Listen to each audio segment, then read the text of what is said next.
एक गोसावी रानातून आपल्या गुहेकडे चालला होता. वाटेत त्याला एक अस्वल दिसले. गोसावी त्याच्या जवळ गेला. त्यानं पाहिले अस्वलाच्या पायात काटा रुतला होता. त्यानं तो काढला तेव्हा अस्वल म्हणाले, महाराज, मला वेदनेतून मुक्त करून माझ्यावर फारच उपकार केलेत. मला त्याची परतफेड म्हणून तुमच्या बरोबर राहून तुमच्या सेवेची संधी द्या. गोसावी म्हणाला, अरे, मी काही उपकार केले नाहीत, माझा धर्मच आहे तो. तरीही अस्वल आपला हट्ट सोडायचा नाही.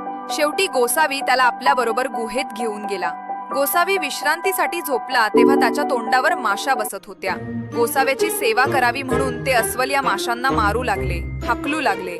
पण एक धटिंगड माशी गोसाव्याच्या नाकावर पुन्हा पुन्हा बसत होती. त्या माशीचा राग येऊन अस्वलानं आपला पंजा माशीला एवढ्या जोरानं मारला की माशीचा चेंदा मेंदा झाला.